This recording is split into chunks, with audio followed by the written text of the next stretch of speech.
Assalamualaikum warahmatullahi wabarakatuh. Selamat sore Ibu Dian Miranda dan teman-teman semua. Pada video kali ini, kami dari kelompok 2 pada mata kuliah Fisik Motorik akan menjelaskan tentang perkembangan gerak. Adapun anggota dari kelompok kami, yang pertama Nur Ilahi dengan NIM F11222011006. Saya sendiri Rizka Fatimah dengan NIM F11222011007. Dan rekan saya Selvi Kurniawati dengan NIM F11212011009. Baik, kita memasuki pengertian perkembangan gerak. Perkembangan gerak adalah proses yang berurutan dan berlanjut sesuai dengan umur, di mana anak berkembang dari gerak sederhana, tak terorganisasi dengan baik dan tidak terampil menuju pencapaian keterampilan gerak yang terorganisasi dengan baik dan kompleks, dan akhirnya ke arah penyesuaian keterampilan yang menyertai penuaan. Perkembangan gerak anak merupakan salah satu aspek penting untuk kehidupan karena hakikatnya manusia hidup dengan terus bergerak. Gerak merupakan sifat kehidupan, dan gerak tersebut mengalami perubahan. Hal ini dapat kita amati dari sejak manusia lahir sampai dewasa. Dari gerak bebas yang tidak bermakna menjadi gerak yang terarah dan memiliki makna. Dari gerak kasar menjadi gerak halus, dari yang tidak beraturan menjadi beraturan, dan banyak sekali jenis dan bentuk gerakan yang perlu dipelajari, dibina, dan disesuaikan dengan kebutuhan diri, perkembangan, dan norma sosialnya. Sejalan dengan bertambahnya usia, maka perkembangan gerak anak pun akan berkembang. Sebagai orang tua, kita harus selalu memperhatikan tumbuh kembang anak guna memastikan anak tidak mengalami masalah dalam pertumbuhannya. Kita memasuki perkembangan gerak berupa refleks bayi, gerakan bayi yang disengaja, perkembangan motorik halus, gerak lokomotif non-lokomotor, gerak manipulatif. A. Refleks bayi. Refleks bayi baru lahir atau disebut juga dengan refleks primitif adalah gerakan spontan yang secara alami dilakukan oleh bayi ketika ia mendapatkan sebuah rangsangan tertentu. Gerakan-gerakan ini muncul sejak bayi lahir dan akan hilang dengan sendirinya seiring usianya bertambah. Refleks bayi yang baik menandakan bahwa bayi dalam kondisi sehat, serta memiliki aktivitas saraf dan otak yang bagus. Berikut ini beberapa macam refleks bayi baru lahir, yakni yang pertama ada grasp refleks atau refleks menggenggam. Bayi bisa menggenggam jari orang yang menyentuh telapak tangannya. Yang kedua ada asymmetric tonic neck reflex. Refleks ini biasanya terjadi ketika bayi dalam posisi terbaring dan kepalanya ditengokkan. Selanjutnya yang ketiga refleks Moro. Refleks ini sering disebut dengan refleks kejut sebab biasanya akan muncul ketika bayi merasa terkejut. Yang keempat ada rooting refleks. Refleks ini terjadi saat sudut mulut bayi disentuh. Contohnya ketika mendapat rangsangan seperti bayi akan memutar kepalanya dan membuka mulut ketika sesuatu disentuhkan ke area tersebut. Yang kelima, refleks Babinski. Nah, ini akan muncul ketika kita menggoreskan jari ke telapak kaki bayi. Yang keenam ada sucking refleks atau refleks menghisap. Nah, refleks ini muncul ketika bagian langit-langit mulut bayi tersentuh sesuatu. Ia akan refleks melakukan gerakan menghisap. Yang ketujuh, stepping refleks. Refleks ini juga dikenal dengan istilah walking atau dance refleks karena gerakannya menyerupai orang yang sedang berjalan atau menari. Selanjutnya B, gerakan disengaja bayi. Gerak sadar atau yang biasa disebut gerak yang terjadi dengan sengaja terjadi akibat dorongan yang menyebabkan gerakan ini disampaikan dengan melalui jalur panjang. Pada bayi sendiri, umumnya bayi menggunakan refleks karena pola rangsangan ke dalam otak bayi masih belum bisa bekerja seperti pada orang dewasa. Jadi, pada hakikatnya gerak yang ditunjukkan bayi adalah gerak refleks atau gerak yang terjadi tanpa sadar. Selanjutnya akan dijelaskan oleh rekan saya Selvi Kurniawati. Terima kasih. Baik, terima kasih. Saya Selvi Kurniawati akan melanjutkan presentasi dari saudari Rizka Fatimah. Selanjutnya yaitu poin B, perkembangan motorik halus. Apa itu perkembangan motorik? Perkembangan motorik adalah proses perkembangan gerak pada anak. Pada umumnya, gerakan tersebut didasari oleh kematangan fisik dan saraf pada anak.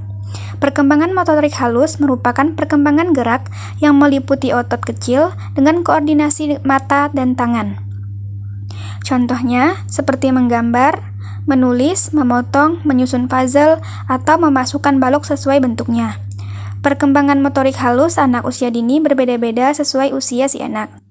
Untuk dapat mengembangkan motorik halus anak, cobalah lepaskan anak, biarkan anak melakukan apapun yang ia ingin lakukan sendiri, seperti makan sendiri dan lain-lain. Poin C. Gerak lokomotif non-lokomotor. 1. Gerak lokomotif adalah gerakan berpindah tempat. Dalam gerak lokomotor, bagian tubuh tertentu bergerak atau berpindah tempat. Contoh gerak lokomotor pada anak usia dini adalah berlari, melompat, dan memanjat.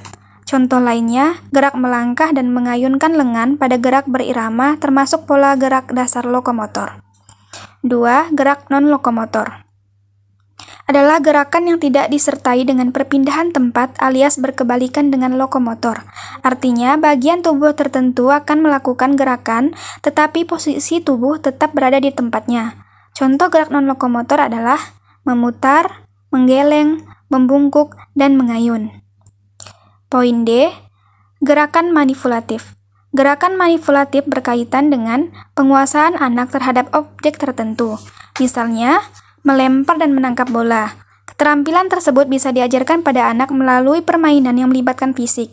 Gerakan manipulatif menjadi dasar untuk kegiatan-kegiatan yang lebih menantang. Secara bertahap, kemampuan itu berkembang untuk melakukan tugas-tugas yang lebih kompleks. Gerak manipulatif berkembang setelah anak-anak menguasai keterampilan motorik kasar. Jadi, sebelum mengembangkan gerak manipulatif, pastikan keterampilan motorik anak sudah berkembang dengan baik. Selanjutnya akan disampaikan oleh Nur Ilahi. Terima kasih. Baik, saya Nur Ilahi akan melanjutkan penjelasan dari Selvi Kurniawati. Faktor yang mempengaruhi dan menghambat perkembangan gerakan anak. 1. Perkembangan usia-usia mempengaruhi individu untuk melakukan suatu aktivitas. Karena dengan pertambahan usia berarti menunjukkan tercapainya kematangan organ-organ fisik. Yang kedua, tercapainya kematangan organ-organ fisiologis. Kematangan organ fisik ditandai dengan tercapainya jaringan otot yang makin kompleks, kuat, dan bekerja secara teratur. Ketiga, kontrol kepala pada usia 1-5 bulan. Bayi masih sering tertidur dengan posisi kepala terbaring di atas tempat tidur. Ia belum mampu untuk mengkurap karena kontrol untuk mengangkat kepala belum dapat dilakukan dengan baik.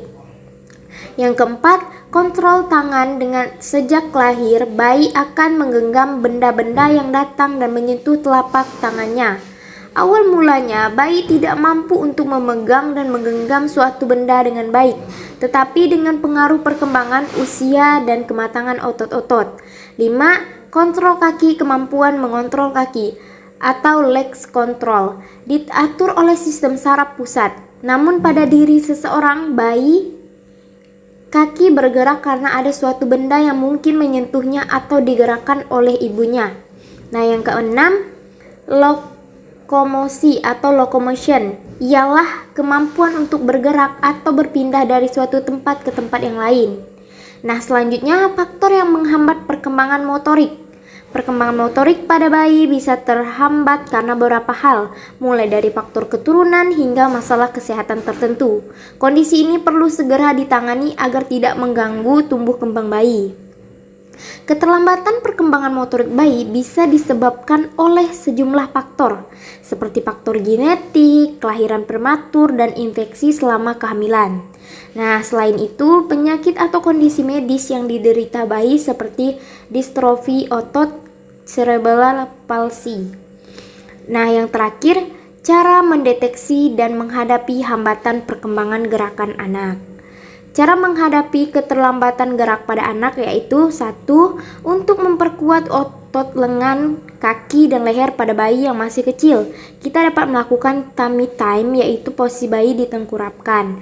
Yang kedua, untuk melatih duduk. Mula-mula anak dapat didudukkan di kursi dengan sandaran agar tidak jatuh ke belakang, lalu beri mainan kecil di tangannya. Nah, yang ketiga, benda atau mainan kesukaan anak di hadapannya beberapa sentimeter sehingga ia akan terangsang untuk meraihnya, merangkak ke arahnya, berusaha berdiri untuk mengambilnya atau menunjuk ke arah mainan tersebut. Nah, yang keempat, dudukan anak lalu bantu tarik ke posisi berdiri untuk memperkuat otot kaki dan melatih ia berdiri sendiri. Nah, yang terakhir, jika anak belum bisa berjalan, latihlah dengan mentitah atau memberikan mainan yang dapat dipegang dan didorong seperti push walker. Selain itu, dapat pula meminta anak berjalan ke arah Anda dan peluklah ketika ia sampai di hadapan Anda. Sekian dari kelompok kami, terima kasih, thank you for watching.